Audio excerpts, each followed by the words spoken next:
Hello everyone. My name is Dr. Anuj Kumar and I am Assistant Professor in ABSIT Ghaziabad. और आज हम module 5 का lecture number 50 start करने वाले हैं, है ना। और इसमें हमारा एक ही लेक्चर बचा हुआ है बस, गॉस डाइवर्जेंस थ्योरम, और ये हमारा मॉड्यूल, हमारा सिलेबस पूरा हो जाएगा। ओके, तो इसमें हमारी स्टोक थ्योरम है। स्टोक थ्योरम इसको मैं पहले इसलिए कराता हूँ क्योंकि स्टोक थ्योरम में भी लाइन इंटीग्रेशन का यूज है, और चूंकि हमने लाइन इंटीग्रेशन अलग से भी पढ़ लिया है, ग्रीन थ्योरम में भी लाइन इंटीग्रेशन होता है और इसमें भी लाइन इंटीग्रेशन है, इसलिए मैं लाइन इंटीग्रेशन से रिलेटेड वाली तीनों थ्योरम एक साथ कराता हूँ। ओके, और सबसे लास्ट में मैं कराऊंगा आपको गॉस डाइवर्जेंस थ्योरम। ओके, तो स्टोक थ्योरम क्या होती है? स्टोक थ्योरम हमारा एक रिलेशन होता है जो कि लाइन और सरफेस इंटीग्रल में आता है। लास्ट की वीडियो में मैंने आपको सरफेस इंटीग्रल के बारे में बताया था। यहाँ पे सरफेस इंटीग्रल का रिलेशन लाइन इंटीग्रेशन के साथ में होता है स्टोक थ्योरम में। कैसे होता है समझिए जरा ध्यान से। If capital S is an open surface, अगर एस हमारा कोई ओपन सरफेस है, bounded by a closed curve C, जो कि किसी क्लोज कर्व सी से बाउंडेड है, ठीक है। एंड एफ हमारा कोई वेक्टर है वहाँ पर, F1 i cap, F2 j cap, F3 k cap is any vector point function having continuous first partial derivative, जिसके फर्स्ट पार्शियल डेरिवेटिव जो है वो कंटिन्यूअस है, यानी कि वो एग्जिस्ट करते हैं। तब आपकी जो स्टोक थ्योरम है वो ये कहती है, स्टोक थ्योरम जो आपकी है वो ये कहती है कि अगर आप क्लोज कर्व सी के अबाउट में एफ डॉट डी आर का इंटीग्रेशन करते हो, अगर आप क्लोज कर्व सी के अबाउट में एफ डॉट डी आर का इंटीग्रेशन करते हो, तो ये इक्वल होता है सरफेस इंटीग्रल, कर्ल निकालना पड़ेगा एफ का, कर्ल निकालना पड़ेगा एफ का, उसकी डॉट प्रोडक्ट एन कैप के साथ और डी एस, ठीक है। मतलब जो लाइन इंटीग्रल है जो अलोंग द क्लोज कर्व सी हम एफ डॉट डी आर का इंटीग्रेशन करते हैं, वो सरफेस इंटीग्रल में कन्वर्ट हो जाता है बाय स्टोक थ्योरम। लेकिन कैसे होगा? एफ डॉट डी आर अगर हमारा लेफ्ट साइड में फंक्शन है तो सरफेस इंटीग्रल में आपको कर्ल एफ की डॉट प्रोडक्ट एन कैप के साथ निकालनी पड़ेगी और डी एस, ठीक है। और where N is the unit normal vector at any point S, जहाँ पे एन कैप जो है वो यूनिट नॉर्मल वेक्टर है किसी सरफेस एस के लिए। तो ये होती है हमारी स्टोक की थ्योरम, जो कि लाइन इंटीग्रेशन को किस में कन्वर्ट करती है? सरफेस इंटीग्रल में कन्वर्ट करती है। जो कि लाइन इंटीग्रेशन को किस में कन्वर्ट करेगी? सरफेस इंटीग्रल में कन्वर्ट करेगी। इसमें भी दो तरह के क्वेश्चन होंगे, एक वेरीफाई वाले होंगे, एक इवेल्युएट वाले होंगे। वेरीफाई में हमें दोनों पार्ट करने होते हैं, ठीक है। तो एक क्वेश्चन मैं पहले वेरीफाई वाला कराता हूँ। ये क्वेश्चन आपका 2015 और 2018 दो बार ये एग्जाम में आ चुका है। ओके, तो इसी एग्जाम्पल को पहले मैं करा देता हूँ। इसमें हमें स्टोक थ्योरम को वेरीफाई करना है। ओके, स्टोक थ्योरम को वेरीफाई करना है। Take round the rectangle bounded by the lines, जो हमारा एक रेक्टेंगल हमें बनाना है यहाँ पे रीजन, है ना। सरफेस हमारा किसका लेना है? एक हमने रेक्टेंगल बनाना है जो बाउंडेड है x equal to plus minus A और y इक्वल टू 0 से लेकर y इक्वल टू b तक। वो जो रेक्टेंगल है वो बना लेते हैं पहले हम। मैं मान लेता हूँ कि रेक्टेंगल हमें कुछ इस तरीके से मिलेगा।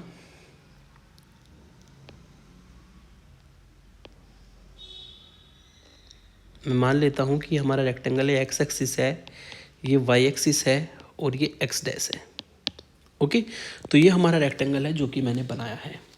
और आप इसमें चूंकि x का वेरिएशन माइनस ए से ए तक कहा है, तो ये पॉइंट मैंने मान लिया कि ए पॉइंट है जिसके कोऑर्डिनेट a,0 होंगे, है ना। और ये पॉइंट मेरा डी पॉइंट है जिसके कोऑर्डिनेट माइनस a,0 होंगे। और ये पॉइंट मेरा बी पॉइंट है और ये पॉइंट हमारा सी पॉइंट है। और चूंकि उसने कहा है कि ये y इक्वल टू 0, ये तो हो जाएगी हमारी x equal to A line according to question, है ना। ये हो जाएगा हमारा x equal to minus A line. Okay, ये होगी हमारी x एक्सिस पर y 0 होता है, y इक्वल टू 0, और ये हो जाएगा हमारा y इक्वल टू b। तो b के पॉइंट बनेंगे a कोमा b और c के पॉइंट बनेंगे हमारे माइनस ए और कोमा b। ये हमारे इस रेक्टेंगल के लिए पॉइंट बन जाएंगे। और सरफेस कौन सा कंसीडर करना है हमें, इस रेक्टेंगल का जो सरफेस है ये हमें कंसीडर करना है। ओके, और आप देख सकते हैं कि जो हमारा रेक्टेंगल जिसका हमने सरफेस कंसीडर करना है, ठीक है, ये हमें कौन से प्लेन में दिया है, ये हमें एक्स वाई प्लेन में दिया है। ये सरफेस हमने कंसीडर किया है जो कि हमें एक्स वाई प्लेन में दिया है। और अगर यहाँ पे क्लोज्ड कर्व की बात करें तो क्लोज्ड कर्व कैसे बनेगा हमारा, ये क्लोज कर्व बनेगा, है ना, इस तरीके से एरो लगा देता हूँ।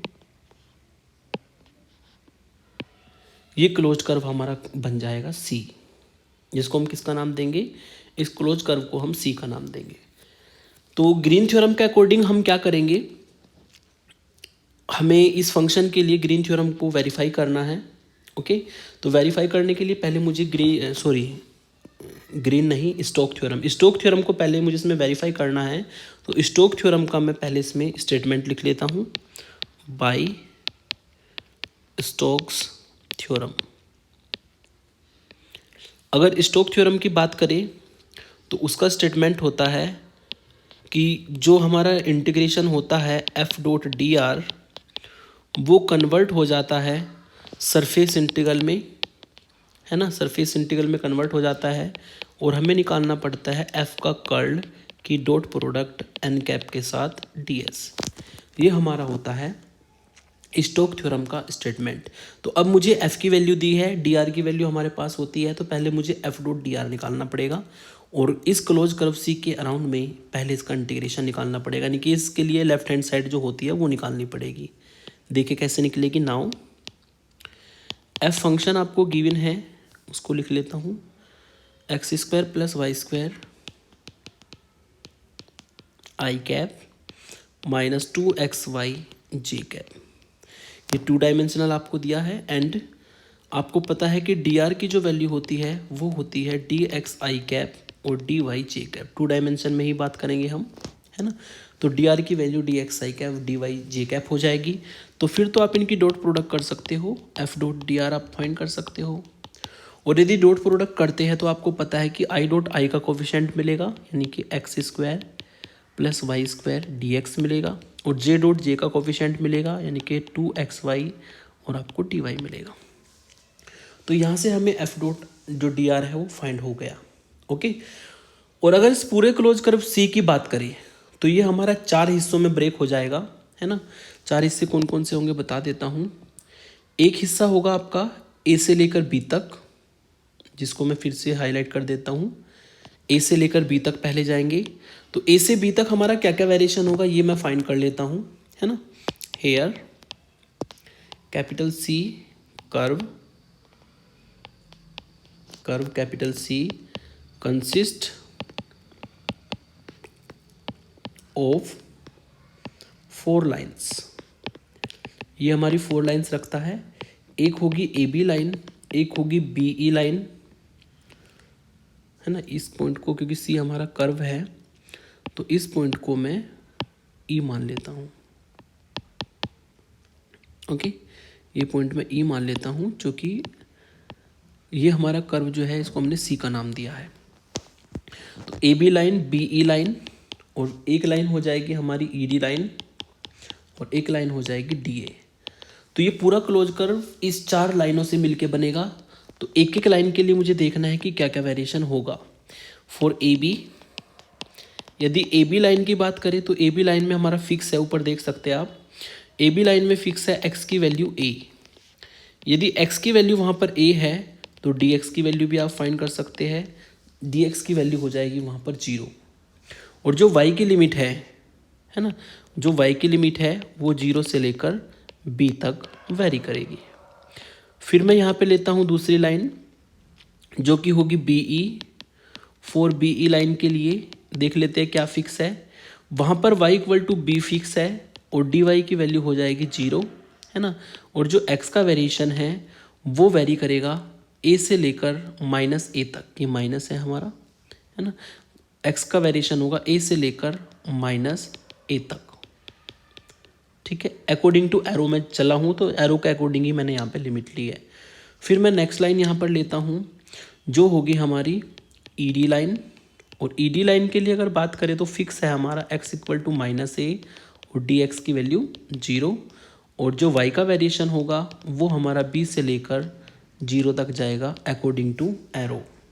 ठीक है, तो y की वेरिएशन हमारा b से 0 तक जाएगा। फिर मैं लास्ट में लेता हूँ डी ए लाइन के लिए। फॉर डी ए लाइन के लिए कौन फिक्स होगा, y इक्वल टू 0 फिक्स होगा, तो डी वाई हमारा 0 हो जाएगा, और x का जो वेरिएशन है वो -a से लेकर a तक जाएगा। इस तरह के आपने रेक्टेंगल और स्क्वायर के केस में लाइन इंटीग्रेशन में क्वेश्चन किए हैं कई सारे पहले भी, है ना। वही कंसेप्ट यहाँ पे। अब मुझे क्या करना है, पहले क्लोज कर्व सी के अबाउट में इंटीग्रेशन निकालना है। ठीक है, और क्लोज कर्व सी यहाँ पे कितने हिस्सों में ब्रेक हुआ है, 4 हिस्सों में ब्रेक हुआ है। कैसे, ए से लेकर बी तक गए, और बी से लेकर फिर ई तक गए, और ई से लेकर फिर हम डी तक गए, और डी से लेकर फिर ए तक गए। ठीक है, तो आपको पूरे क्लोज कर्व सी के अबाउट पे इंटीग्रेशन मिल जाएगा यदि आप A B plus B E plus E D plus D A के अलोंग इंटीग्रेशन निकालते हो। ठीक है, चलिए अब यही काम है हमारा। नाउ यदि आप पूरे क्लोज कर्व सी के अबाउट में एफ डॉट डी आर का इंटीग्रेशन करते हो, ठीक है, तो आपको क्या करना पड़ेगा, आपको ए बी के अबाउट में इंटीग्रेशन करना पड़ेगा एफ डॉट डी आर का, है ना। और एफ डॉट डी आर की यहाँ पे वैल्यू भी हम रख सकते हैं। एफ डॉट डी आर की वैल्यू मैंने निकाल रखी है X square plus Y square D X minus 2xy D Y, plus फिर मैं बी ई लाइन लूँगा, उसके अबाउट में निकालूंगा same value X square plus Y square D X minus 2xy D Y.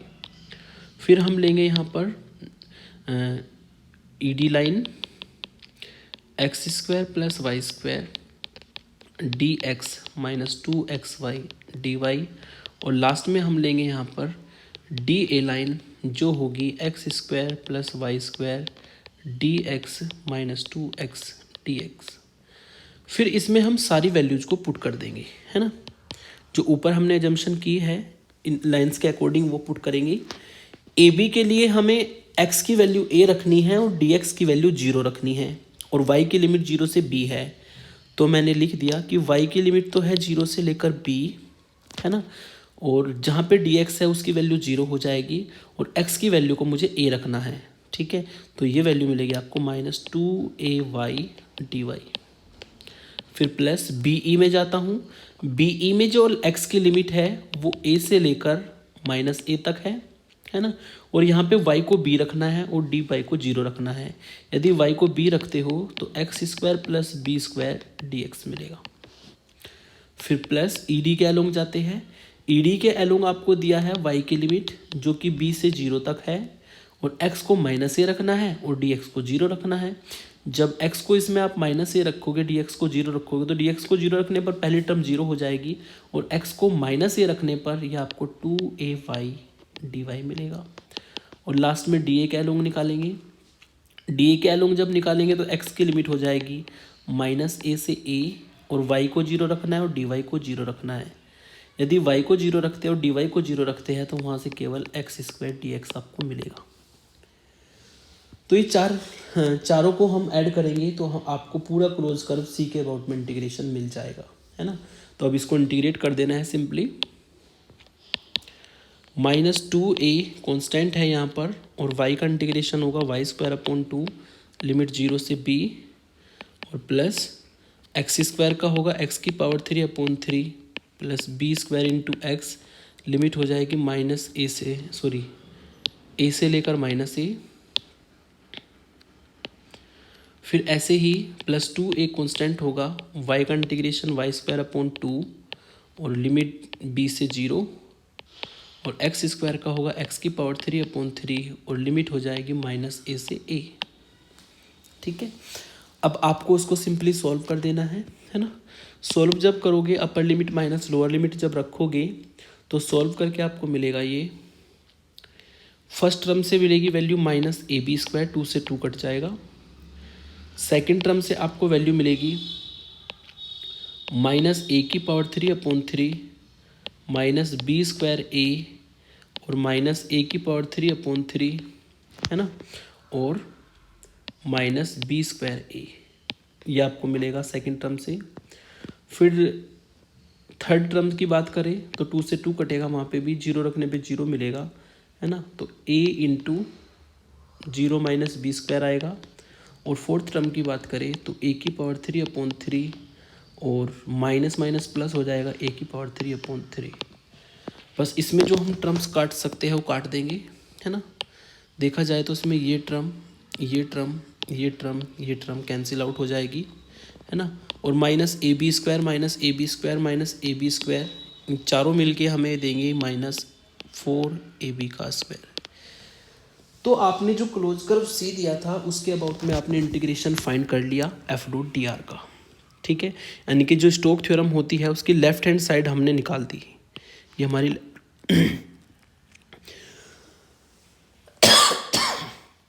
ये हमारी लेफ्ट साइड होती है जो कि हमने फाइंड कर दी।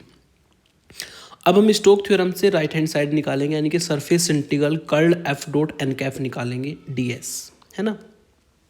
इसको निकालने के लिए मुझे f का कर्ल निकालना पड़ेगा पहले। नाउ यदि आप यहाँ पे f का कर्ल निकालते हो तो वो होगा डेल की क्रॉस प्रोडक्ट f के साथ, और ये हमारा आएगा i cap j cap k cap, okay. और डेल के coefficient del upon del x, del upon del y, del upon del z, और ये जो हमारा फंक्शन दिया है f उसके coefficient x square plus Y square minus 2xy, और ये 0। और यदि आप इसको सॉल्व करते हैं ऑपरेट करने पर इन सबको तो -4y k कैप आपको मिलेगा। तो ये कर्ल एफ मिल जाएगा। और चूंकि यहाँ पे जो हमारा ये रेक्टेंगल बना है ये xy प्लेन के लिए बना है ना, तो यहाँ पे वही बात आपको लिखनी है कि for the surface S in xy plane, अगर आप सरफेस x को xy प्लेन में लेते हो तो यहाँ पे जो यूनिट नॉर्मल वेक्टर होगा xy प्लेन के लिए, जो यूनिट नॉर्मल वेक्टर होगा वो किसके अलोंग जाएगा, यूनिट नॉर्मल वेक्टर वो जेड एक्सिस के अलोंग जाएगा, अलोंग जेड एक्सिस। और जेड एक्सिस के लिए जो यूनिट नॉर्मल वेक्टर होता है वो के कैप होता है, आप जानते हैं। एक्स एक्सिस के लिए आई कैप, वाई एक्सिस के लिए जे कैप, और जेड एक्सिस के लिए के कैप। तो यहाँ पे जो एन कैप का काम है वो यहाँ पे जो हमारा एन कैप का काम है वो हमारा के कैप करेगा, क्योंकि रेक्टेंगल एक्स वाई प्लेन में बना है, ठीक है। तो इसके लिए जो यूनिट नॉर्मल वेक्टर होगा वो जेड एक्सिस के अलोंग होगा, इसलिए एन कैप हमारा के कैप के इक्वल होगा, ठीक है। अब जो हमें निकालनी है वैल्यूज़, क्या क्या निकालनी है। एक तो हमें कर्ल एफ की डॉट प्रोडक्ट करनी है एन कैप के साथ, जो मिलेगी आपको -4y के कैप डॉट के कैप, और के कैप की डॉट प्रोडक्ट के कैप के साथ करने पर 1 आएगा, तो इससे -4y वैल्यू मिलेगी। और ds भी आप जानते हैं कि अगर xy प्लेन में, जैसे कि मैंने आपको सरफेस इंटीग्रल में बताया था, तो ds निकालना पड़ेगा। xy प्लेन में आप निकालेंगे इसको तो dx dy upon n dot k cap formula होता है।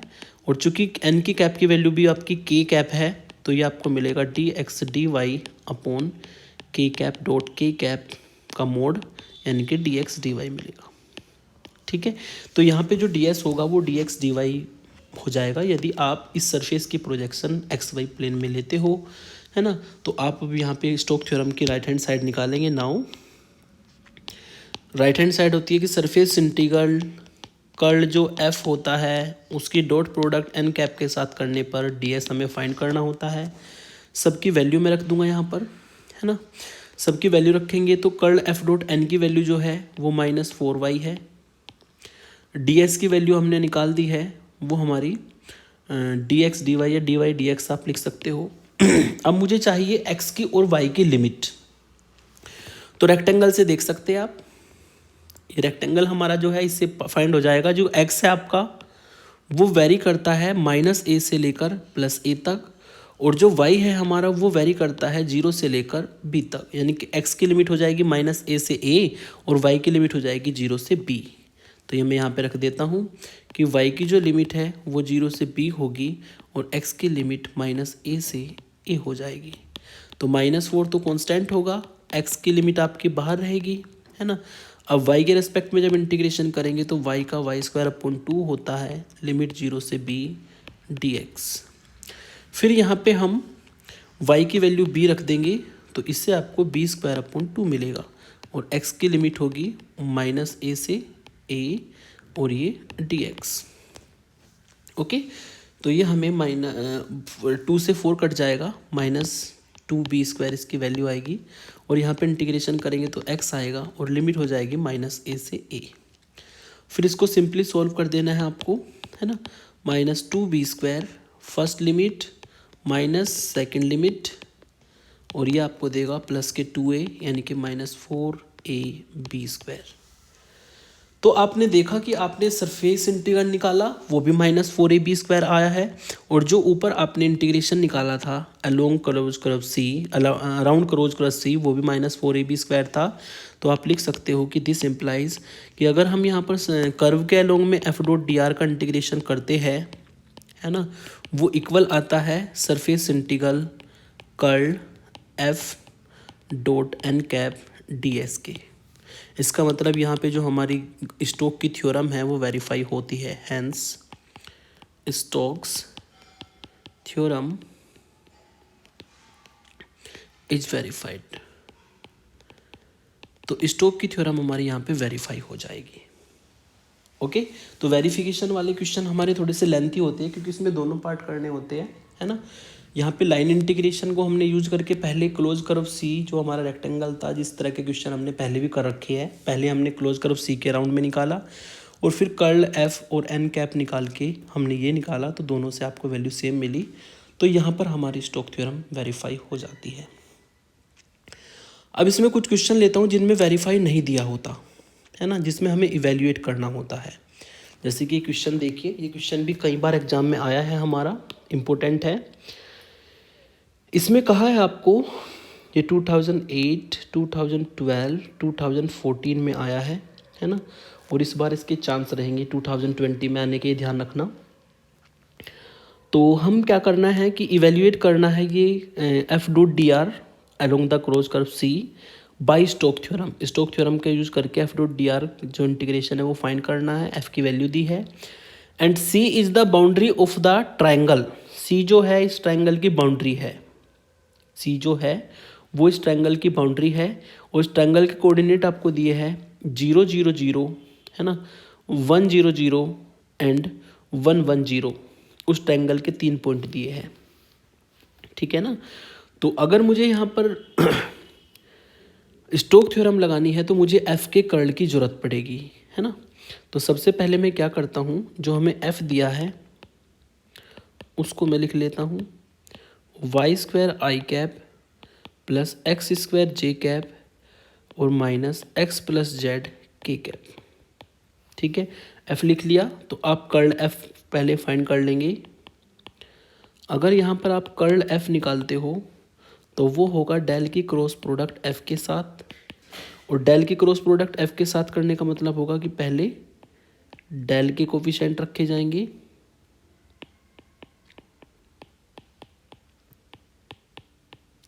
फिर हम f के कोफिशिएंट रखेंगे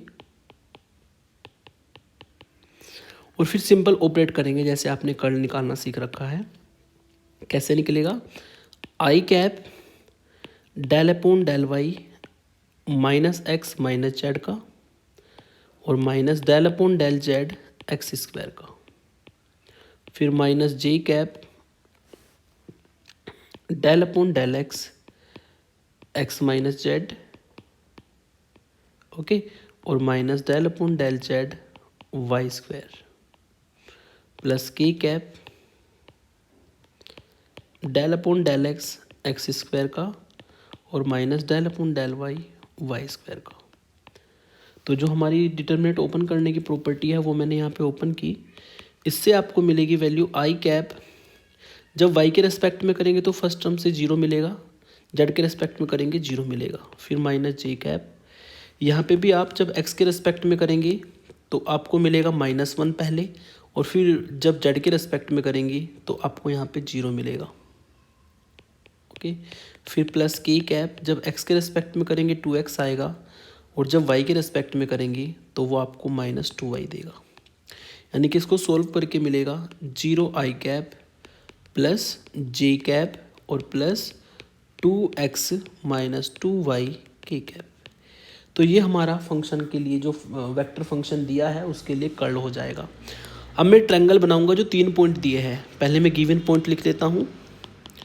गिवन पॉइंट्स आर, 3 पॉइंट आपको दिया है। एक पॉइंट है 0 0 0, एक पॉइंट है हमारा 1 0 0 और एक पॉइंट है हमारा 1 1 0। ये 3 पॉइंट हमें गिवन है। अगर पॉइंटों को देखा जाए तो थर्ड जो कोऑर्डिनेट है जो जेड के कोरस्पोंडिंग होता है वो तीनों में 0 दिया है। इसका मतलब ये जो हमारा ट्रायंगल है ये एक्स वाई प्लेन में बनेगा। तो एक्स वाई प्लेन में अगर बनता है तभी तो जेड की वैल्यू 0 होती है, इसलिए यहाँ पे थर्ड पॉइंट आपको 0 दिया है। तो ये ट्रायंगल मैं बना लेता हूँ भाई।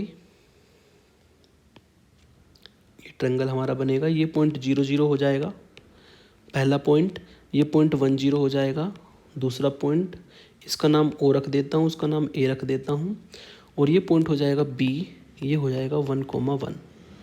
और चूंकि जेड हमारा यहाँ पे 0 है इसलिए मैंने जेड कोऑर्डिनेट को 0 रखते हुए ट्रायंगल एक्स वाई प्लेन में बनाया है। ये हमारा यहाँ पे सरफेस होगा। इस ट्रायंगल के सरफेस के अबाउट में आपको स्टोक थ्योरम लगा के ये इवेल्युएट करना है। ठीक है, ये हमारी स्टोक थ्योरम लगेगी और इसको हमें इवेल्युएट करना है। फिर यहाँ पे आपको क्या करना है ये बात लिख देते हैं हम यहाँ पर। Since z coordinates of each vertex, जो जेड कोऑर्डिनेट है यहाँ पे प्रत्येक वर्टेक्स के लिए, of the triangle is 0। Z coordinate यहाँ पे प्रत्येक वर्टिक्स के लिए 0 है। Then the triangle lies in x y plane. इसका मतलब ये जो ट्रायंगल है ये आपका एक्स वाई प्लेन में लाई करेगा। और एक्स वाई प्लेन के लिए आपको पता है, मैंने आपको बताया था कि अगर एक्स वाई प्लेन आपका यहाँ पे जो रीजन है वो जो सरफेस है एक्स वाई प्लेन में बना है, तो एक्स वाई प्लेन के लिए जो यूनिट नॉर्मल का काम करेगा वो जेड एक्सिस के अलोंग होगा। उसकी वैल्यू आएगी एन कैप इक्वल टू के कैप। ठीक है, तो आप यहाँ पे कर्ल एफ की डॉट प्रोडक्ट एन कैप के साथ कर सकते हो, जो हमें मिलेगी 0 i cap plus J cap और प्लस 2x माइनस वाई के कैप की डॉट प्रोडक्ट के कैप के साथ। तो के और के कोफिशिएंट मल्टीप्लाई हो जाएंगे, वो आएगा 2 इंटू एक्स माइनस वाई, बाकी सब वैल्यू 0 हो जाएगी। तो ये हमने curl F dot n cap की वैल्यू निकाली। अब मैं डी एस निकाल लेता हूँ। डी एस का फॉर्मूला यहाँ पे एक्स वाई प्लेन के लिए होगा d x d y upon n dot k cap. यदि एक्स वाई प्लेन में प्रोजेक्शन इसकी बनती है तो ये फॉर्मूला बनता है बाय द सरफेस इंटीग्रल, जैसे मैंने आपको लास्ट लेक्चर में बताया था। और ये डी एक्स डी वाई ये हो जाएगा के कैप डॉट के कैप, इसकी वैल्यू 1 आएगी, तो डी एक्स डी वाई मिलेगा आपको। अब स्टोक थ्योरम में हम यूज कर देते हैं नाउ बाय स्टोक्स थ्योरम। जो स्टोक थ्योरम हमारी होती है वो होती है कि अगर आपको क्लोज कर्व सी के अबाउट में एफ डॉट डी आर निकालना है तो आप सरफेस इंटीग्रल कर दीजिए curl F dot n cap d s का। सारी वैल्यू मैं यहाँ पे पुट कर दूंगा। Curl F dot n cap की वैल्यू है 2 इंटू एक्स माइनस वाई, है ना। डी एस की वैल्यू है डी एक्स डी वाई, है ना। और ये रीजन इंटीग्रेशन, हमें रीजन लेना है, एक्स वाई प्लेन के लिए रीजन लेना है। अब रीजन अगर आप लेते हो तो एक लिमिट कांस्टेंट टर्म में चाहिए, एक लिमिट वेरिएबल टर्म में चाहिए। कांस्टेंट लिमिट हो जाएगी एक्स की, आप देख सकते हैं एक्स का वेरिएशन 0 से लेकर 1 तक है, तो मैंने एक्स की लिमिट जो है वो यहाँ पे 0 से लेकर 1 तक लिखी। अब मुझे वेरिएबल टर्म के लिए लिमिट निकालने के लिए वाई एक्सिस के पैरेलल स्ट्रिप डालनी पड़ेगी। वाई की लिमिट हुई है यहाँ से स्टार्ट एक्स एक्सिस से, यानी कि एक्स एक्सिस पर वाई बराबर 0 ख़त्म हुई है इस पॉइंट पर। ये एक लाइन है और ये लाइन कौन सी होगी आप देख सकते हैं, है ना। दो पॉइंटों से मिलाने वाली लाइन आप बना सकते हैं, 0 0 और 1 1 पॉइंट से पास होने वाली लाइन की इक्वेशन फाइंड करेंगे तो आपको y इक्वल टू एक्स मिलेगी। ठीक है, दो पॉइंटों से line joining between two points, तो आपको y इक्वल टू एक्स मिलेगी, यानी कि y की जो लिमिट है वो 0 से x हो जाएगी। y की जो लिमिट है वो 0 से x हो जाएगी और x की लिमिट हमारे 0 से 1 हो जाएगी। तो पहले y के रेस्पेक्ट में इंटीग्रेशन कर दूंगा, टू कॉन्स्टेंट है बाहर आ जाएगा, x की लिमिट 0 से 1। जब y के रेस्पेक्ट में करेंगे तो x कॉन्स्टेंट 1 का y और y का वाई स्क्वायर अपॉन 2, लिमिट हो जाएगी 0 से x और ये dx आपका बचेगा। फिर इसको सिंपली आप इंटीग्रेशन करेंगे तो 2 तो बाहर है हमारा, x की लिमिट होगी 0 से 1 और ये हो जाएगा हमारा, जब x y की जगह पे रखा जाएगा तो X square minus x square upon 2 ये आपको मिलेगा और इसको सॉल्व करके आपको एक्स स्क्वायर अपॉन 2 मिलेगा, है ना। और 2 से 2 कटेगा तो x की लिमिट 0 से 1, एक्स स्क्वायर डी एक्स मिलेगा, एक्स स्क्वायर का इंटीग्रेशन एक्स की पावर 3 अपॉन 3 आएगा, लिमिट 0 से 1 और आंसर आपको 1 अपॉन 3 फाइंड हो जाएगा। ठीक है, तो ये होता है आपका स्टोक थ्योरम से, जो मैंने आपको स्टोक थ्योरम से इवेल्युएट करना हो या फाइंड करना हो किसी इंटीग्रेशन को तो इस तरीके से करेंगे। वेरीफाई करना है तो दोनों पार्ट हमें करने पड़ते हैं। ओके,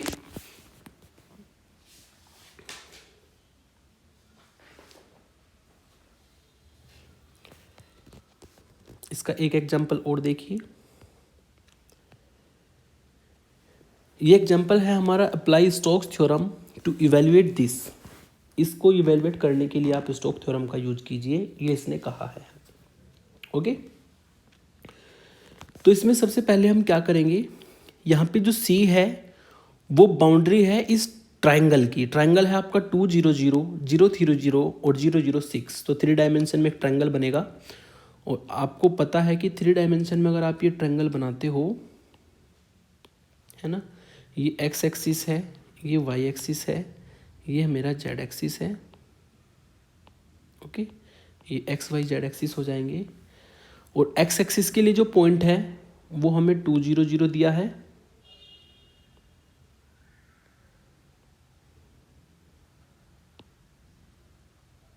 ये आपने 3D में पढ़ा होगा इंटर में।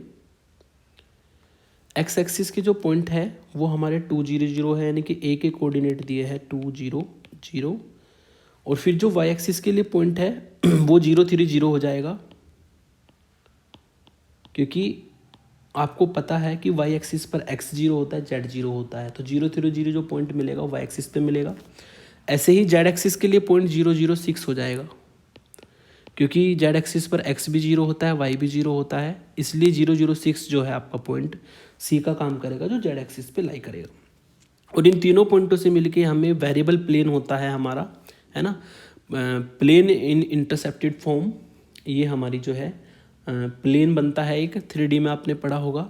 इन तीनों पॉइंटों से पास होने वाली प्लेन की इक्वेशन में बना लेता हूँ पहले, जिसकी ज़रूरत पड़ेगी मुझे। The equation of plane with vertices 2 0 0 0 3 0 and 0 0 6।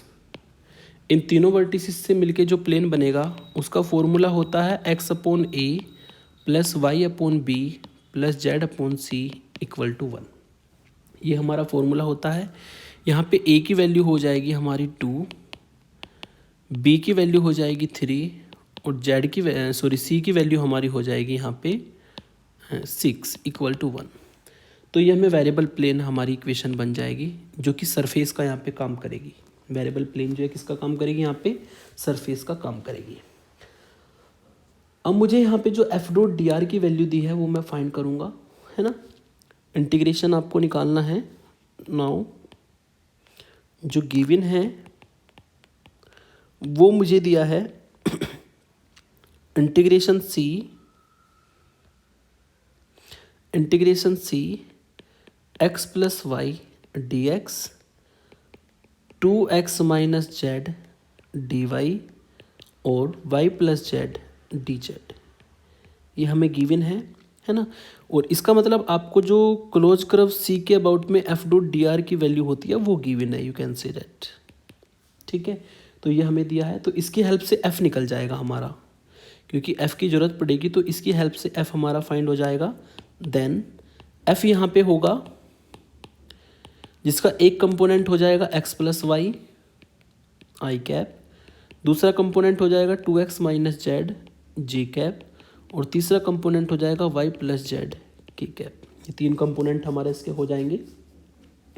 अब मुझे कर्ल f की ज़रूरत पड़ेगी, इसलिए मैं कर्ल f भी निकाल लेता हूँ।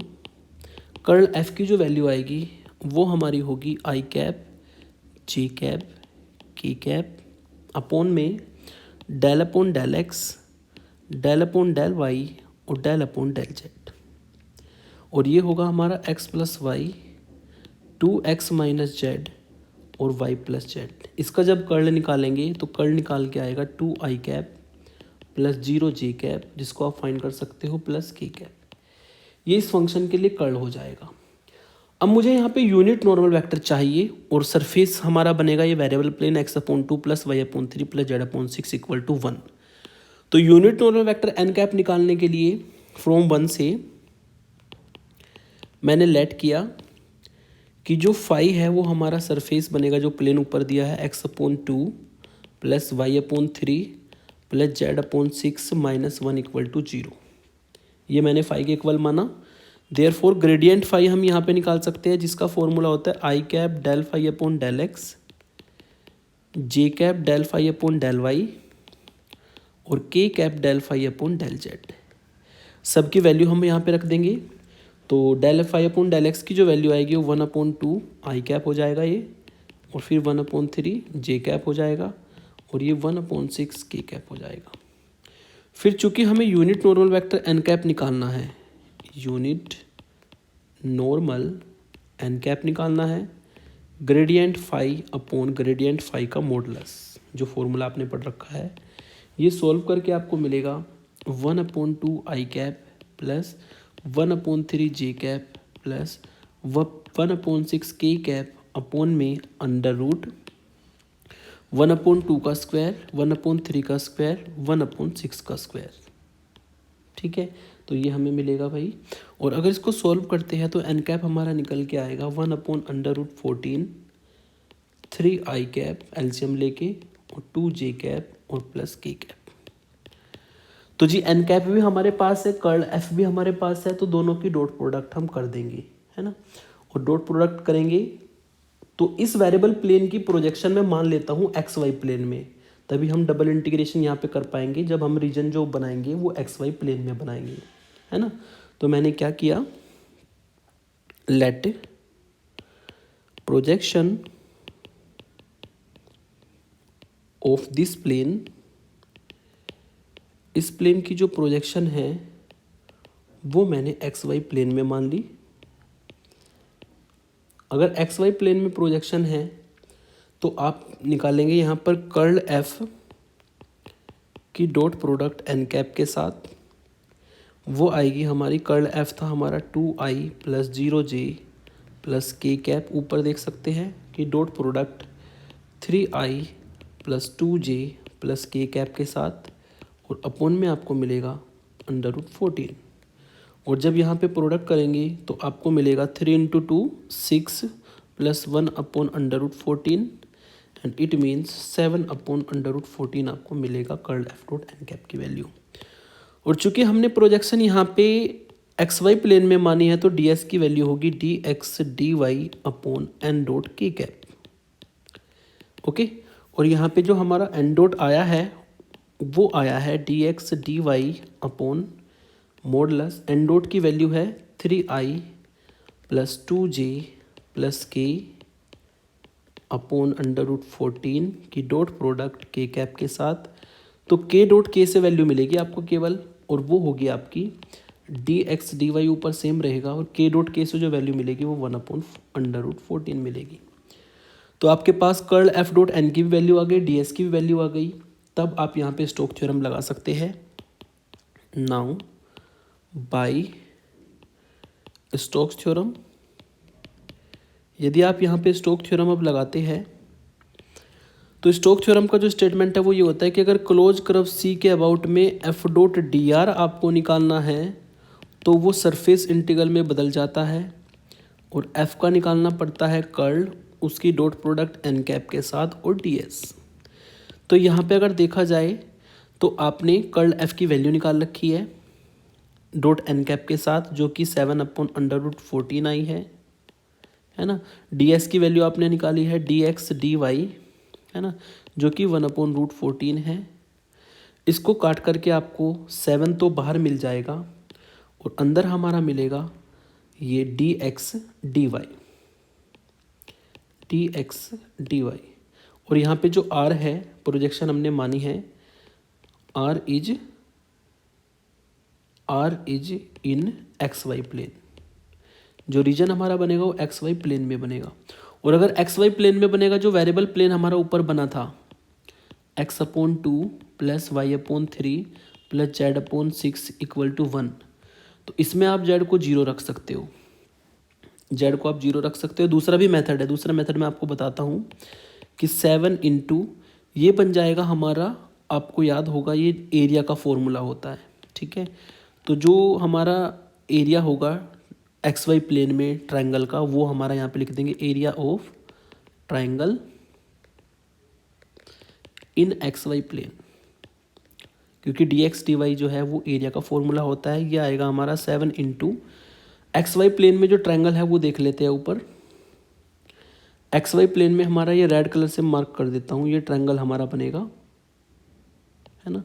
और अगर इस ट्रायंगल की हम एरिया की बात करें, राइट एंगल ट्रायंगल है, राइट एंगल ट्रायंगल का एरिया होता है 1/2 बेस इंटू हाइट, ये फॉर्मूला होता है। तो 1/2 बेस यहाँ पे 2 होगा और हाइट यहाँ पे 3 होगी, तो 1/2 2 इंटू 3 है ना। ये मैं वहाँ पे लिख देता हूँ 1/2 और 2 इंटू 3, तो इसको सॉल्व करके मिलेगा 21, ठीक है। तो ये हमारा इसका आंसर हो जाएगा। ये क्वेश्चन भी आपका 2013 में 10 मार्क्स में आया हुआ है एक बार, है ना। तो ये हमारा स्टोक थ्योरम का बहुत ही इंपॉर्टेंट एग्जांपल समझ सकते हैं आप इसको, कि हमने कैसे वेरिएबल प्लेन बना के एन कैप भी हमें यहाँ पे निकालना पड़ा है और कंसेप्ट हमने स्टोक थ्योरम से इवेल्युएट करके स्टोक थ्योरम को अप्लाई करके इसको हमने फाइंड किया है। ओके, फिर इसमें हमारा जो है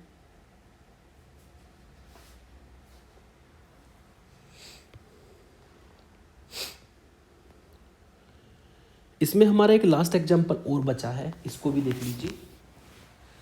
लास्ट एग्जांपल है हमारा कि वेरीफाई स्टोक थ्योरम। यहाँ पे वेरीफाई करनी है स्टोक थ्योरम हमें, यानी कि थोड़ा सा लेंथी तो होने वाला है ये, है ना, लेकिन इसको बता देता हूँ फिर भी मैं। हमें यहाँ पे स्टोक थ्योरम को वेरीफाई करना है इस फंक्शन के लिए, जो फंक्शन दिया है over the surface of cube. एक क्यूब दिया है x = 0 y = 0 z = 0 x = 2 y = 2 z = 2। तो सबसे पहले मेरा काम है इस क्यूब को बनाना। पहले मैं क्यूब बना लेता हूँ, ठीक है। तो 3 डायमेंशन हमने प्लेन बनाया यहाँ पे। ये हमारा x एक्सिस है, ये y एक्सिस है, ये z एक्सिस है, ये हमने बनाया। फिर इसमें हमने क्या किया, ये क्यूब बनाया। क्यूब हमारा होगा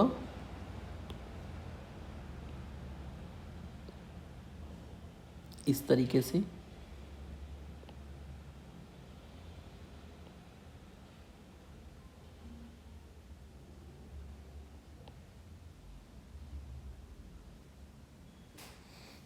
सॉरी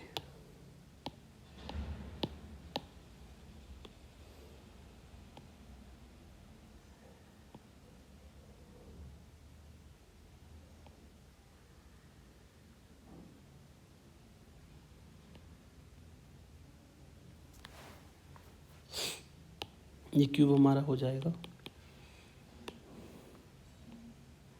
काफ़ी हद तक ठीक बन गया है, ठीक है। तो ये क्यूब हो जाएगा हमारा, जिसको मैं ऊपर से भी मिला देता हूँ ग्रीन कलर से ही, ठीक है। तो ये क्यूब हमें दिया है।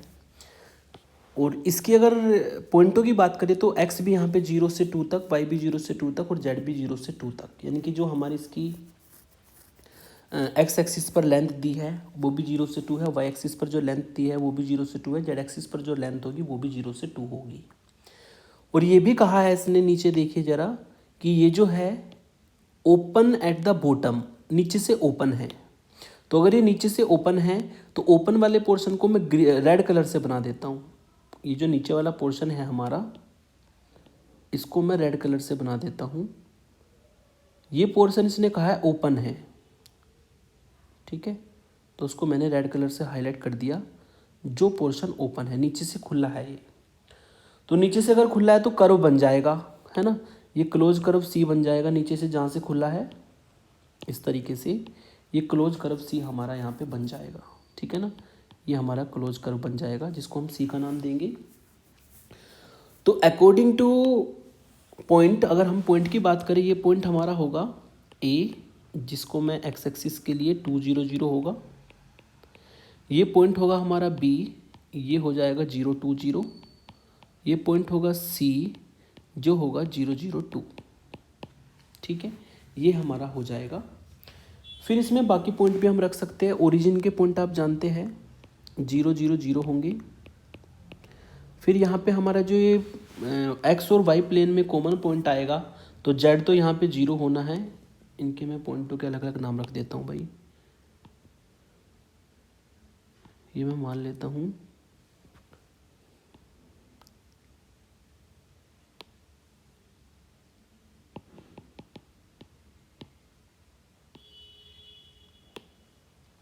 ये ए पॉइंट है। ये जो हमने पॉइंट लिया था ये सी पॉइंट मान लेता हूँ मैं 0 2 0, और ये हमने पॉइंट मान लेना है एफ, जो कि हमारा है 0 0 2, ठीक है। बी पॉइंट में यहाँ पे एक्स वाई प्लेन में आएगा तो जेड 0 होना है, और ये 2 2 0 लेंथ हो जाएगी इसके लिए भी हमारी। ऐसे ही सेम तरीके से अगर आप ये पॉइंट कंसिडर करेंगे तो ये वाई जेड प्लेन में जाएगा, तो ये हमारा वाई जेड प्लेन में एक्स 0 होता है, 0 2 2 हो जाएगा। और ये पॉइंट हमारा तीनों उसमें जाएगा, डी पॉइंट जिसको मैं नाम देता हूँ यहाँ पर, और डी के यहाँ पर कोऑर्डिनेट होंगे 2 2 2, तीनों की लेंथ सेम होगी। और ये हमारा जो प्लेन है ये एक्स जेड प्लेन है, एक्स जेड प्लेन में वाई 0 होगा, वाई 0 होगा तो ये आपको 2 0 2 मिलेगा। तो ये पॉइंट मैंने इसके बना दिए। अब ध्यान रखना, जो रेड कलर से नीचे से मैंने बताया है ये नीचे से ओपन है क्यूब, तो इसका मतलब तो स्टोक्स थ्योरम यहाँ पे आराम से लग जाएगी। कैसे लगेगी कि जो नीचे कर्व बनेगा ये क्लोज कर्व सी बनेगा, जिसके राउंड में हम इंटीग्रेशन निकाल सकते हैं एफ डॉट डी आर, है ना। और ऊपर इसका जो सरफेस देखा जाए तो 5 फेस होंगे इसके, क्योंकि नीचे से तो ओपन है। टोटल क्यूब में हमारे 6 फेस होते हैं, तो इसके 5 फेस होंगे। तो कहने का मतलब ये है कि अगर F dot R D R को हम नीचे क्लोज कर्व सी से निकालते हैं, है ना, या फिर आप उसको इन 5 फेसों को यूज करके सरफेस इंटीग्रल से निकालते हैं, तो दोनों की वैल्यू सेम आनी चाहिए, ये कहती है हमें स्टोक की थ्योरम। अब देखिए कैसे करेंगे, इसको वेरीफाई करना है तो थोड़ा सा लेंथी काम तो होगा। गिवन है हमें एफ फंक्शन की वैल्यू दी है y माइनस जेड प्लस 2 आई कैप, है ना, और प्लस वाई जेड प्लस 4 जे कैप और माइनस एक्स जेड के कैप, ये हमें f की वैल्यू दी है। देयरफॉर फिर तो हम यहाँ पे f डॉट डी आर निकाल सकते हैं। f डॉट डी आर हमारा बनेगा i का कंपोनेंट dx के साथ मल्टीप्लाई करेगा, j का कंपोनेंट dy के साथ मल्टीप्लाई करेगा, और k का कंपोनेंट dz के साथ मल्टीप्लाई करेगा, ठीक है, ये हमें मिलेगा। अब अगर नीचे वाले कर्व की बात करें, जो क्लोज कर्व सी बना है नीचे रेड कलर से, वो 4 लाइनों से डिवाइड हो जाएगा, है ना। वो हो जाएगा आपका 4OA, एक लाइन आपकी OA बनेगी। अगर OA लाइन की बात करें तो x की लेंथ आपको वहाँ पे पता है, x की वैल्यू वहाँ पे 2 होगी। ये यहाँ से यहाँ तक की लेंथ x इक्वल टू 2 है, यहाँ से यहाँ तक की y इक्वल टू 2 है, और यहाँ से यहाँ तक की z इक्वल टू 2 है। तो OA के लिए x की वैल्यू 2 होगी, ठीक है। और अगर सॉरी एक गड़बड़ी हो गई है, यदि OA की बात करते हैं तो जो OA हमारी लाइन बनेगी, O से लेकर जो A तक की लाइन बनेगी, उसमें x की लिमिट होगी आपकी जीरो से लेकर 2 और वहाँ पे y भी जीरो है और z भी जीरो है, और अगर y जीरो है तो dy भी जीरो आएगा और dz भी जीरो आएगा। एंड x की जो लिमिट है वो जीरो से लेकर 2 तक चली जाएगी। ये OA के लिए हो जाएगा हमारा, है ना। पॉइंटों को देख के बताना है आपको ये सब चीज़ें। फिर हम लेंगे AB पॉइंट। अगर AB पॉइंट लेते हो तो आप देख सकते हो उसमें कि एक वैल्यू फिक्स है हमारी x की जो कि 2 है, एक वैल्यू फिक्स है हमारी z की जो कि 0 है, ठीक है। अगर x 2 है तो dx 0 होगा और dz भी 0 होगा, है ना। एंड y की यहाँ पे लिमिट वैरी करेगी, y की लिमिट जाएगी 0 से लेकर y इक्वल टू 2 तक। ओके, फिर मैं आगे लेता हूँ BC के लिए। अगर आप 4BC निकालते हो, है ना, BC के लिए आप देख सकते हैं कि एक तो y इक्वल टू 2 फिक्स है और एक z इक्वल टू 0 फिक्स है। तो अगर y 2 है तो dy 0 आएगा, dz 0 आएगा, है ना। एंड जो x की लिमिट है वो वेरी करेगी 2 से लेकर x इक्वल टू 0 तक, ठीक है। ऐसे ही आप लास्ट के लिए निकाल सकते हो। लास्ट हमारी बनेगी 4CO लाइन, पूरा क्लोज कर्व C कवर हो जाएगा। CO लाइन में हमारा फिक्स है एक तो z की वैल्यू 0 है वो फिक्स है, एक हमारा x की वैल्यू भी 0 है वो भी फिक्स है, ठीक है। और अगर x 0 तो dx 0 और dz 0, और जो y की लिमिट होगी वो 2 से लेकर 0 तक जाएगी। तो इन चारों लाइनों से नीचे का जो पोर्शन ओपन है वो चारों लाइनों से हमारा पूरा क्लोज कर्व C बन जाएगा। तो अब पूरे क्लोज कर्व C के अबाउट में लाइन इंटीग्रेशन हम फाइंड कर सकते हैं। नाउ अगर आप यहाँ पे F डॉट dr की बात करें तो वो हमारा होगा 4 हिस्सों में ब्रेक होगा, OA, है ना, प्लस फिर मुझे AB निकालना पड़ेगा F डॉट dr, फिर हमें यहाँ पर BC निकालना पड़ेगा F डॉट dr, और फिर हमें यहाँ पर CO निकालना पड़ेगा F डॉट dr, ठीक है। अब F डॉट dr की वैल्यू आपने ऊपर निकाल रखी है। F डॉट dr की वैल्यू हमारी जो है वो y minus z plus 2 dx, y Z plus 4 dy और माइनस एक्स जेड dz दिया है।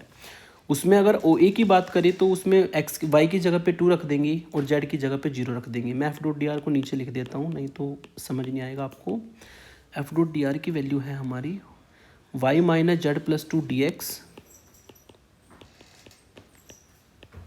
प्लस फिर हमारा है उसमें y z plus 4 dy, y z plus 4 dy, और लास्ट में है माइनस एक्स जेड dz, ठीक है। तो अब इसमें हम क्या करेंगे, OA के अराउंड चलते हैं।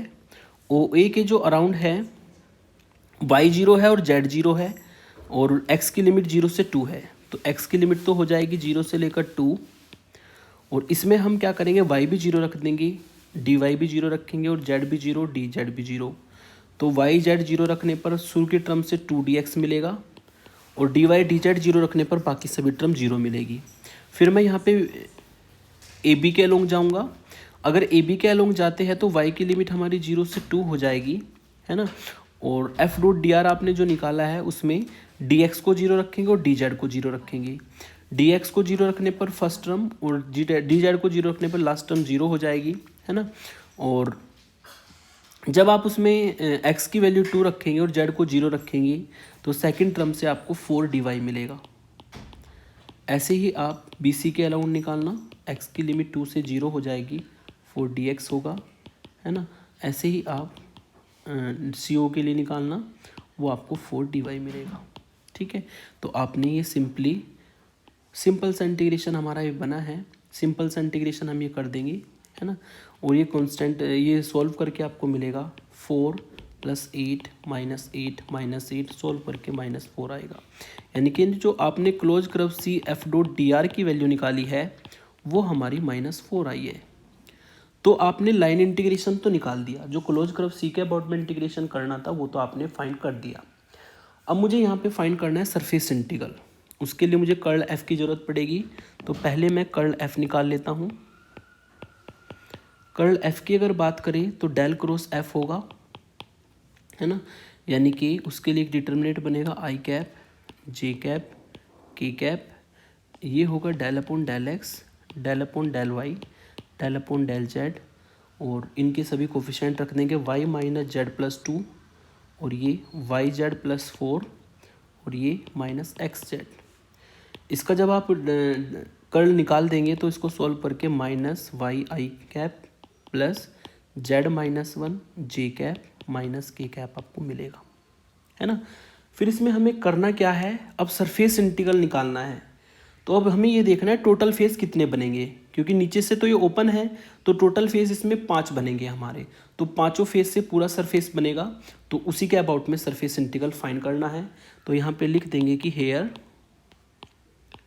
वी हैव टू इंटीग्रेट, यहाँ पे जो आपको इंटीग्रेट करना है over the face, over the 5 faces, sorry 5 surfaces या फेसिस कुछ भी लिख सकते हैं आप, है ना। 5 सरफेसिस, 5 सरफेस बनेंगे यहाँ पर हमारे, 5 फेस है वो बनेंगे हमारे ए बी डी ई, है ना, ओ सी जी एफ, एक बनेगा बी सी जी डी, और एक बनेगा ओ ए ई एफ, और एक बनेगा डी ई एफ जी। ये 5 फेस बनेंगे। जो ऊपर वाला मेरा क्यूब है, इन पांचों फेसों को मैंने लिख दिया, है ना, जो 5 फेस बनेंगे। फिर हमें यहाँ पे पांचों फेसों के लिए निकालना है, ठीक है। नंबर 1 पॉइंट, पहले मैं फेस लेता हूँ for the face A B D E में लेता हूँ। अगर आप A B D E face लेते हैं तो आपको ये देखना है कौन से प्लेन में जा रहा है, ठीक है। उसी से पता लगेगा कि यहाँ पे एन कैप की वैल्यू जो है वो क्या होगी, है ना। तो ए बी डी ई, देखिए ऊपर फिगर में ए बी डी ई, इसको मैं येलो कलर से हाईलाइट करूँगा, ए बी, और ऊपर जाना है आपको डी, और ये हमारा ई। ये जो येलो कलर से मैंने हाईलाइट किया है ये वाला फेस है, और ये वाला फेस आप देख सकते हैं, ये वाला फेस जो है हमारा वाई और जेड प्लेन में लाई करता है। ये वाला फेस किस में लाई करेगा, वाई और जेड प्लेन में लाई करेगा। वाई जेड प्लेन के लिए जो यूनिट नॉर्मल वेक्टर होता है वो एक्स एक्सिस के अलोंग होगा, और एक्स एक्सिस के अलोंग होगा तो यूनिट नॉर्मल वेक्टर यहाँ पे आई कैप होगा, क्योंकि एक्स एक्सिस के अलोंग यूनिट नॉर्मल वेक्टर आई कैप होता है, वाई एक्सिस के अलोंग जे कैप होता है, और जेड एक्सिस के अलोंग के कैप होता है, ठीक है। तो यहाँ पे जो एक्स एक्सिस के अलोंग हमारा यूनिट नॉर्मल वेक्टर होगा वो एन कैप का काम करेगा, जो कि आई कैप होगा, ठीक है। और आप यहाँ पे ये भी देख सकते हैं कि जो एक्स की वैल्यू है वो कितनी है, एक्स की वैल्यू यहाँ पे इस फेस के लिए 2 होगी, है ना। एक्स की वैल्यू 2 होगी, एन कैप की वैल्यू आई कैप होगी। तो यही मैं फंडा वहाँ पे लिख देता हूँ कि ए बी डी अगर फेस लेता हूँ ये हमारा जाएगा वाई जेड प्लेन में, तो यहाँ पर एक्स की वैल्यू 2 होगी और एन कैप की वैल्यू हमारी आई कैप होगी, ठीक है। फिर आप यहाँ पे डी एस निकाल सकते हैं, डी एस की वैल्यू होगी d y d z, y z plane के लिए आपको पता है, और n cap dot i cap, और जब इसमें आई कैप एन की वैल्यू रखेंगे तो आपको ये डी वाई डी जेड ही मिलेगा, ओके। तो फिर आप यहाँ पे सरफेस इंटीग्रल निकाल देंगे इस फेस के लिए, वो होगा curl F dot n cap d s equal to double integration, अब आपको curl F dot n cap, यानी कि एन कैप की वैल्यू यहाँ पे आई कैप है, यानी कि आई कैप का कोफिशिएंट मिलेगा बस केवल ऊपर से, जो माइनस वाई है, तो इसलिए मैंने उसको लिख दिया माइनस वाई आएगा, है ना। और ये हमारा डी वाई डी जेड। और इस फेस के लिए लिमिट तो आपको पता ही है कि एक्स भी 0 से 2 है, वाई भी 0 से 2 है, तो लिमिट तो आपकी 0 से 2 ही जाएगी। तो मैंने इसमें माइनस तो बाहर ले लिया, और वाई की लिमिट भी 0 से 2 रखी, और जेड की लिमिट भी 0 से 2 रखी, है ना। और ये हो जाएगा आपका वाई, है ना, ये हमारा हो जाएगा y d y d z. तो यहाँ पे मैं वाई की लिमिट लिख देता हूँ, यहाँ पे जेड की लिख देता हूँ। तो पहले इंटीग्रेशन हमारा किसके रेस्पेक्ट में होगा, पहले इंटीग्रेशन हमारा जो है वो वाई के रेस्पेक्ट में होगा। तो माइनस लिमिट 0 से 2 तो बाहर रहेगी, वाई का integration Y square upon 2, limit जाएगी 0 से 2 डी जेड, और ये आपको सोल्व करके मिलेगा -2 और फिर z का इंटीग्रेशन z 0 से 2 और सोल्व करके मिलेगा -2 इंटू 2 यानी कि -4। तो एक फेस के लिए आपने निकाला वो -4 आया। फिर दूसरा फेस मैं लेता हूँ नंबर 2 फेस। वो हमारा फेस है फॉर द फेस वो फेस है OCGF। OCGF फेस लेंगे। OCGF जो है वो भी देख लेते हैं कहाँ पे बनेगा भाई। OCGF जो फेस बनेगा हमारा वो जस्ट इसके सामने बनेगा। उसको मैं ग्रीन कलर से हाईलाइट करता हूँ, देखो ज़रा, इसके जस्ट सामने बनेगा OCGF। वो दिख भी रहा है आपको कि XZ प्लेन में है। इसके सामने वाला जो फेस होगा वो OCGF होगा। तो इसके सामने वाले फेस के लिए x की वैल्यू, क्योंकि वो ओरिजिन पे है तो x की वैल्यू 0 होगी वहाँ पर। और जो हमारा n कैप होगा, इसका सामने वाला फेस है जो हमने निकाला था अभी, उसके सामने वाला फेस है जो हमने निकाला था, उसके लिए n कैप i कैप था, तो उसके सामने वाला जो फेस होगा उसके लिए निगेटिव हो जाएगा, है ना। n कैप की वैल्यू -i कैप हो जाएगी। तो यहाँ पे वही करना है मुझे कि यहाँ पे इसके लिए x की वैल्यू तो 0 होगी एंड n कैप की वैल्यू हो जाएगी -i कैप। ओके, तो यहाँ से ds निकलेगा। ds हमेशा यहाँ पे वही आएगा, dy dz ही बनेगा, निकाल के देख सकते हैं आप, ठीक है। और फिर आपको ये curl f, therefore curl f dot n cap, है ना, और ds की वैल्यू निकालनी है। इस बार भी आपको क्या मिलेगी, ये निगेटिव नहीं मिलेगी, इस बार पॉजिटिव आएगी, है ना। और dy dz, इसको भी आप x की वैल्यू y की लिमिट 0 से 2 ले लेंगे, z की लिमिट 0 से 2 ले लेंगे और इंटीग्रेशन आप कर देंगे तो आपको ये 4 मिलेगा। तो 2 फेस हमारे कवर हो गए। सेम तरीके से आपको 5 फेसेस लेने हैं। 2 फेस मैंने ले लिया आमने सामने के, अब 2 फेस और हमारे आमने सामने के बनेंगे, है ना, और एक फेस बनेगा ऊपर वाला। तो 5 फेसों के लिए आप निकाल देंगे इसी तरीके से। अब मैं इसको डायरेक्ट लिख देता हूँ, देखो नंबर 3, यदि हम फेस लेते हैं तीसरा, इसमें फेस लेते हैं हम थर्ड वाला BCGD, तो वहाँ पे y की वैल्यू 2 होगी और वो जाएगा हमारा XZ प्लेन में, तो n कैप की वैल्यू j कैप हो जाएगी। और अगर आप ds निकालोगे वो XZ प्लेन में है तो इसलिए dx dz उसकी वैल्यू होगी। तो आप यहाँ पे जब कर्ल f निकालोगे, है ना, और डॉट n कैप निकालोगे, उसकी वैल्यू आपको मिलेगी minus double integration z-1 dx dz, है ना। और यहाँ से आपको मिलेगा -x की लिमिट 0 से 2 और z की लिमिट 0 से 2 और ये z-1 dx dz, और इसको जब इंटीग्रेट करोगे तो 0 आएगा। ऐसे ही इसके सामने वाला फेस ले लेना, फोर्थ वाला, वो मैं डायरेक्ट लिखता हूँ। यदि आप OAEF फेस लेते हो तो उसके लिए जो ये हमारी इंटीग्रेशन की वैल्यू आएगी curl f dot n cap ds की, वो हमारी 0 आएगी। फिर हम फिफ्थ फेस जब लेंगे, हम यहाँ पर 4DEFG फेस जब लेंगे तो z की वैल्यू उसके लिए 2 होगी, वो लाई करेगा XY प्लेन में, तो n कैप की वैल्यू k कैप होगी और ds की वैल्यू dx dy होगी, ठीक है। फिर ये सारी वैल्यू आप रख देंगे, curl f dot n cap ds surface integral, है ना, वो बराबर हो जाएगा, माइनस बाहर आएगा dx dy, और यहाँ पर x की लिमिट भी 0 से 2, y की लिमिट भी 0 से 2, सोल्व करके आपको ये -4 देगा। हैंस तो पांचों फेस के लिए जोड़ देंगे तो पूरा सरफेस इंटीग्रल निकलेगा। अगर आपको पूरा सरफेस इंटीग्रल निकालना है तो ये जो 5 फेस के लिए मैंने सरफेस इंटीग्रल फाइंड किया है, सबको आप ऐड कर देंगे, है ना। सबको ऐड करेंगे तो -4 + 4 + 0 + 0 -4, सोल्व करके -4 आएगा, है ना। तो आप देख सकते हैं कि जो आपने लाइन इंटीग्रेशन से वैल्यू निकाली थी वो भी -4 आई थी ऊपर, है ना, और ये वैल्यू भी हमारी -4 आई है। इसका मतलब यहाँ पर स्टोक की थ्योरम वेरीफाई होती है। हैंस जो क्लोज कर्व सी के अबाउट में f डॉट dr निकाला था हमने, वो surface integral curl f dot n cap ds के बराबर है। इसका मतलब जो वेरीफाई होती स्टोक थ्योरम है वो वेरीफाई होती है। दस Stokes theorem is verified.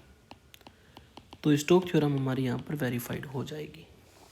Okay, तो थोड़ा सा लेंथी प्रोसेस होता है वेरीफाई में, लेकिन मैंने आपको जितने भी वेरिएशन इसमें स्टोक थ्योरम में थे वो मैंने सभी आपको बता दिए हैं, है ना। इवैल्यूएट वाले भी और 2 क्वेश्चन वेरीफाई वाले भी करा दिए। और ये जो मैंने आपको क्यूब वाला कंसेप्ट बताया है, गोस थ्योरम में इसी का सबसे ज़्यादा यूज है, और गोस थ्योरम से एक क्वेश्चन आता ज़रूर है ना। तो यहाँ पे फेस एक ओपन था तो इसलिए स्टोक थ्योरम यहाँ पे लग गई, है ना। और जब ये फेस क्लोज्ड होगा तो इसमें गोस थ्योरम लगेगी आगे, जो मैं आपको बताऊंगा, गोस डाइवर्जेंस थ्योरम, जहाँ से एक 10 मार्क्स का क्वेश्चन जरूर आता है।